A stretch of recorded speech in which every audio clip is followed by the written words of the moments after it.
What's going on, Tamers? It's me, guy who has finally given up on Vagrant Army. I tried, I really did. I sat down and spent the whole week trying to make the deck, and I can't get a good build. If you want, I can do a deck profile on it. Let me know in the comments below if you want to see that. Otherwise, let me know what a deck you want to see besides Vagrant Army, because it's not that great.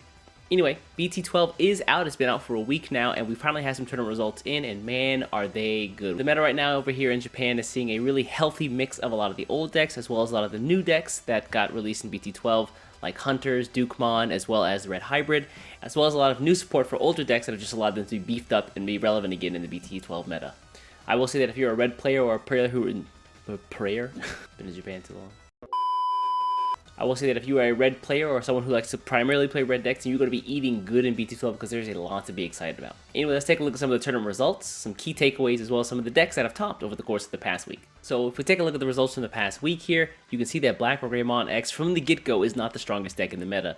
The most wins goes to Red Hybrid this week, showing tons and tons of updated support for the Red Hybrid deck that got released, I believe, at BT7. And then alongside, we also see the Hunter deck, which does very, very well against Black Greymon. One thing that I want to bring to your attention is that the decks that are in like the Ultimate and the Champion level here really do expose some of the inherent weaknesses for Black Greymon. For example, the Red Hybrid's card's ability to gain DP almost recklessly, it seems, and allows them to swing over Black Greymon without a problem. The new Arrested Hunter deck allows you to basically slot their Black Greymon up under another Digimon, bypassing all of the forms of protection that it had up till this point. We also see War Greymon X Antibody make a pretty big jump here. I think the reason for this is because we got a brand new line of support for Greymon and Agumon cards, and they slot into both black and red can take advantage of them to gain tons of DP over the course of not just your turn, but both turns, which is a pretty new mechanic for, I guess, the Agumon line. This allows them to basically swing over Black Greymon without a problem, and then the speed of X Antibody allows them to keep up with the deck at the same time. We see Crossheart also up on the list here as well. They got access to the new secret rare card, Shoutmon X7 Superior Mode. Honestly, I think that that card is better suited to Blue Flare with the Kaiser Nail combo that I've seen. Hopefully we can take a look at that in the coming weeks. But yeah, the deck still does fairly well. It's very quick, it's very fast. Keep in mind that a lot of the results here, especially for Crossheart, were not subject to the updated restriction list because that didn't go into effect in Japan until December 1st, which was just outside the range of this week's past games. It'll be interesting to see how this deck fares coming into the following week, considering the restriction list is now in effect. Another cool thing to see is that a lot of the new decks are immediately getting results right out of the gate. We talked before about Kaiser Greymon and Arrested Greymon, but outside of those, we see decks like Shine Greymon and Dukemon perform pretty well over the course of the week, as well as Imperial Dramon. This Imperial Dramon deck is a little misleading because it actually relies on a lot of the newer, lower-end cards, whereas the upper end of the deck is actually a lot of the older starter deck Imperial Dramon cards. So it'll be interesting to see how this deck develops over the coming weeks. I think the single most important thing for these three decks specifically are they need to find builds that can first overcome basically the wall that is Black Greymon, as well as overcome the speed of Crossheart. If they can do that, I think we'll see these decks rise pretty quickly in the coming weeks. The last big takeaway that I want to point out is that I feel like BT12 had a ton of really powerful control cards. If you don't know what I mean, take a look. I talked about my top 5 most anticipated cards for BT12, and I included quite a bit of those on the list, or at least I talk about them to some degree.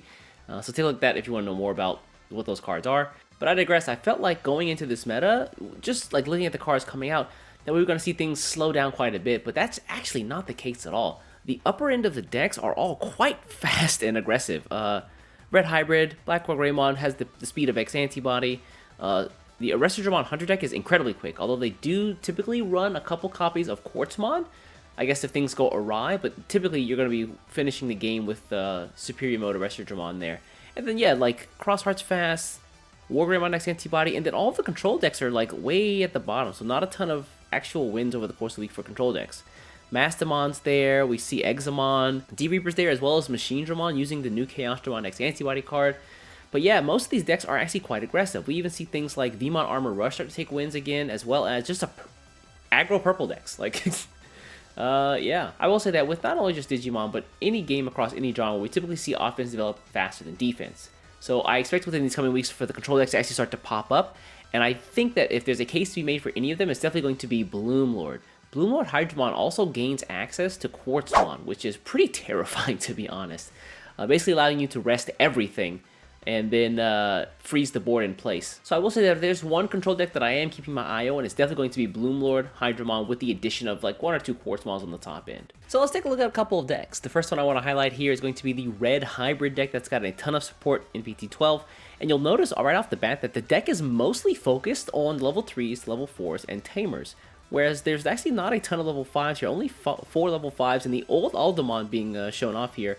And then you see there's actually 6 level 6s, which typically doesn't make sense. But because these Tamers have the ability to Digivolve into the Kaiser Greymons, I think that it's okay to run less level 5s in this case. And again, the Aldemon here choice is actually fantastic in my opinion. The old Aldemon allows you to basically Digivolve from a level 4 with a Tamer up under it for 1 cost, which is very, very cheap in my opinion, both figuratively and literally. But yeah, going from him into a Kaiser Greymon is going to be really cheap over the course of the turn. One of the things that I found varies over the course of all the decks that I saw was the split between Bokomon, Neimon. Some decks don't even include either of these guys. They typically just run a like Flamon focused package because there's a ton of search support in the old Flamon cards as well as the new one, being able to draw if you discard a card.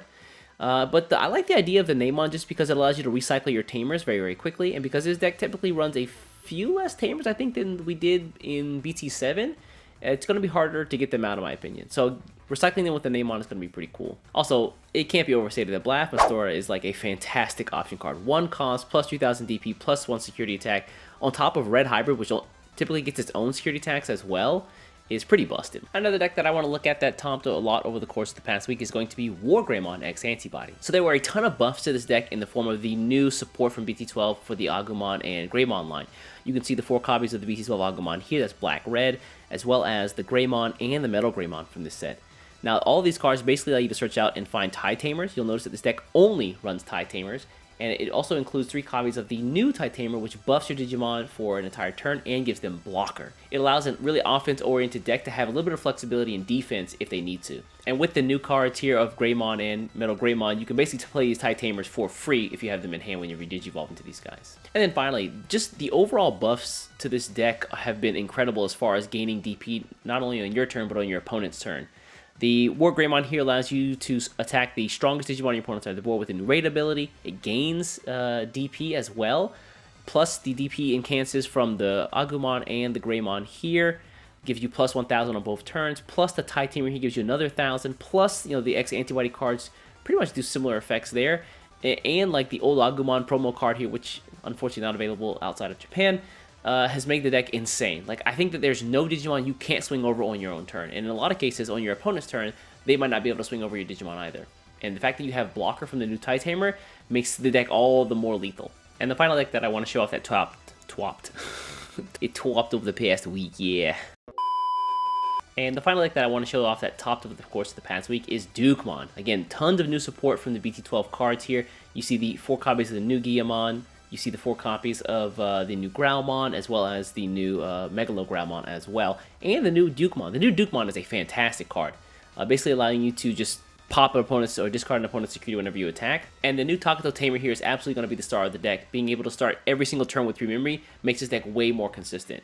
You'll notice that the deck does focus a bit on some of the EX3 cards. You can see the EX3 Growlmons here, as well as the 4 copies of the EX3 Megalo Growlmon. So the idea here is really simple. You can actually use the 1 copy of the Kadumon if you get them early on to gain memory, card draw, as well as DP.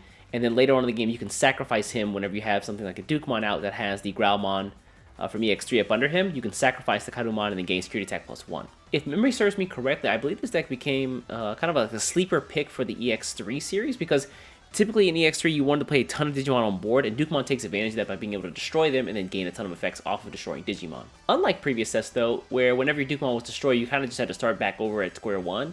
Now, if you have a Guillemon on board, any Guillemon at all, and you have the Takato Tamer on board as well, the new one, you can basically Digivolve that Guillemon straight back into another Digimon if you have the other cards from Digimon's line in his trash, basically the Growlmon and the Megalo Growlmon. So it gives you an out even if your Digimon does get destroyed into making it come back very quickly. And so that's going to do it for the results over the course of the first week of the BT12 meta over here in Japan. I am super excited for a lot of these new decks. I tried out, again, the Reshiramon deck. I tried out the Red Hybrid deck. Both very fun. I tried out Bagara Army. It's still kind of poop, even though it's like a secret rare card. Seriously though, how is it that one of the secret rare cards is worth less than some of the super rares in this set? That's crazy to me. I was hoping it was going to be like a sleeper pick, kind of like how Galacticmon or Ragnamon was in the last set, but it definitely didn't turn out to be the case. I've gone over countless deck lists, tons of iterations, tons of playtesting, and the deck just doesn't really make it there. It gets absolutely murdered by Crossheart. It has some decent matchups and things like Black Orb Greymon X Antibody, but there's so many bad matchups that it's just hard to like eke out any sort of like net positive as far as wins are concerned. Anyway, folks, let me know what decks you're excited to do well or hope to do well in the BT12 meta, as well as some decks you'd like me to cover, because I was going to do the deck profile on Vagar Army, and if you guys want to see that still, let me know in the comments below, but if you don't, make some suggestions about decks that you do want to see instead. Anyway, I'm going to get out of here. Before you get out of here, do me a favor, hit the subscribe button, and I'll catch you in the next one. Take care.